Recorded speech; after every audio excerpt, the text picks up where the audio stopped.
Have you ever wondered if we really know what Jesus looked like? We've seen paintings, sculptures, and movies that try to show us his face.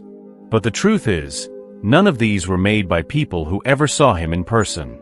What if there was a secret letter written by the one man who spoke to Jesus face to face before his death, Pontius Pilate, telling the Roman emperor exactly what he saw? Imagine discovering that the only real description of Jesus' face and skin color was hidden in a letter for almost 2,000 years.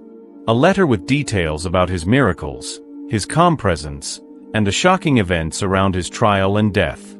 Even the Gospels don't describe Jesus' physical appearance, but Pilate did. Today, I want to take you on a journey into this ancient letter. We'll break it down word by word. You'll see how Pilate described Jesus' hair, eyes, skin, and even his voice. You'll hear how Pilate struggled to protect him and how he failed. And you'll hear what he said about that empty tomb that changed the world forever. So sit back, relax, and open your mind. This story might change the way you see Jesus forever. When Pontius Pilate sat down to write his letter to Emperor Tiberius, he knew he was writing something dangerous. Pilate was the Roman governor of Judea, the rough region that included Jerusalem. It was not an easy place to rule. The people were stubborn and proud.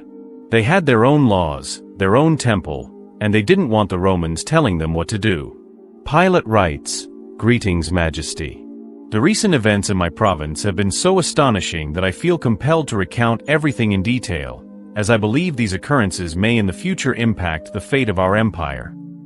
Right away, you can feel Pilate's fear. He was not just reporting on some new tax or small crime. He was about to tell the emperor about a man named Jesus of Nazareth, a man who Pilate believed might change the world forever. Pilate says that when he first arrived in Jerusalem, he tried to show respect for local leaders. He hosted a big banquet and invited the Tetrarch from Galilee, the high priest, and other Jewish leaders. But none of them showed up. Pilate saw this as a sign that they did not accept him or Rome. After that, the high priest came to visit Pilate with what he called a serious but deceitful expression. He said their religion did not allow them to eat with Romans. Pilate knew this was a lie. He could see in the man's eyes that he didn't respect him at all. From that day on, Pilate knew these priests were not loyal to Rome. He even warned the emperor that the priests would betray anyone, even their own mothers, for power. This was the world Pilate ruled, a place of tension, betrayal, secret plots, and whispers of rebellion. But in the middle of all this, Pilate heard something different. A rumor about a young man in Galilee who was teaching a new way to live. Some said he was a threat. Others said he was a prophet. This man was Jesus. At first, Pilate thought Jesus might be stirring up the people against Rome. So he watched him carefully. One day, Pilate passed through the marketplace and saw a large crowd gathered around a man leaning against a tree, teaching calmly. That man was Jesus. Pilate didn't approach him that day. He ordered his secretary, a man named Luz, to stay and listen. Luz understood Hebrew and could blend in with the people. When Luz returned, he told Pilate that Jesus was not telling people to rise up against Rome. In fact, Jesus once told someone, "Give to Caesar what is Caesar's, and to God what is God's." Pilate was shocked. Here was a man who taught people to respect Roman taxes and laws, while also teaching about God.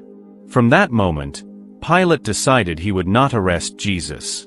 He believed this man was no threat to the empire. In fact, Pilate saw Jesus as a wise teacher who calmed the people instead of stirring them up. He even writes that he offered Jesus protection, maybe without Jesus ever realizing it. But what did Jesus really look like? How did he carry himself? This is where Pilate's letter becomes truly special. Pilate says that when Jesus first came to the Praetorium, Pilate's palace, Pilate was standing on his balcony. He saw Jesus approaching. Pilate writes that he felt frozen, like his feet were stuck to the marble floor. His whole body trembled. He felt like a man standing in front of something holy. Jesus stopped and looked at Pilate. He didn't say a word, but his calm eyes seemed to say, "I am here."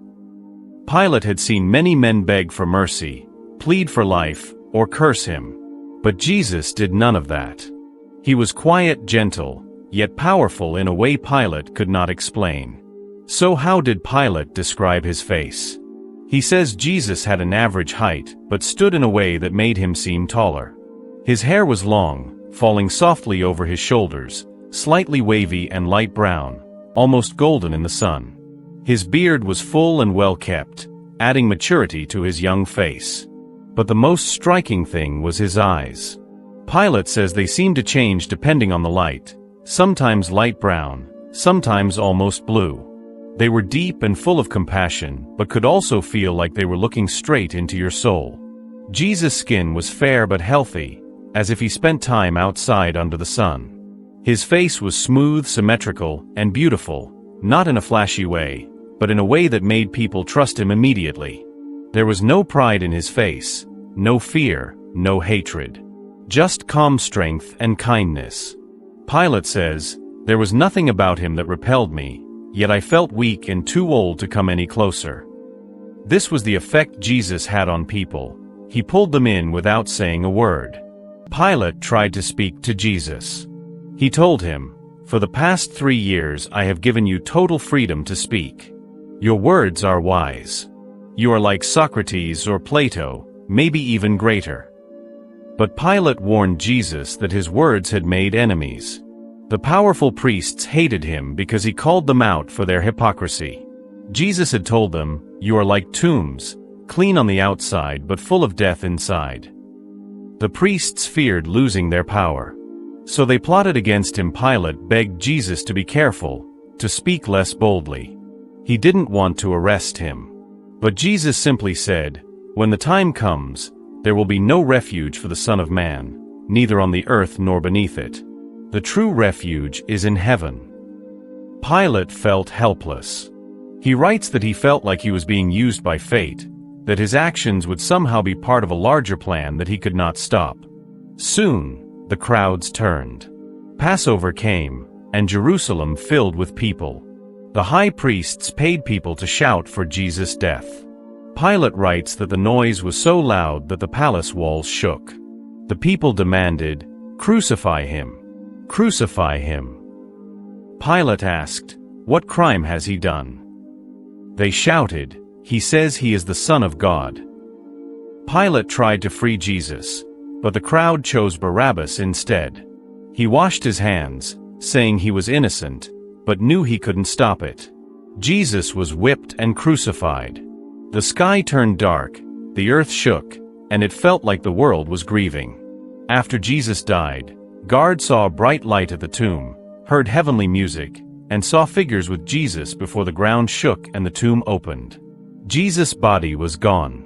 Some believed Jesus was more than a man. Pilate wrote, "Truly, this was the Son of God." This letter shows Jesus was real, calm, and kind, even when people shouted for his death. It reminds us that truth cannot stay buried. Share this video if you found this story surprising. Subscribe for more hidden letters and lost gospels. Tell me in the comments, do you think Pilate's letter is true? Thank you for watching. Stay curious, stay kind, and keep searching for the truth.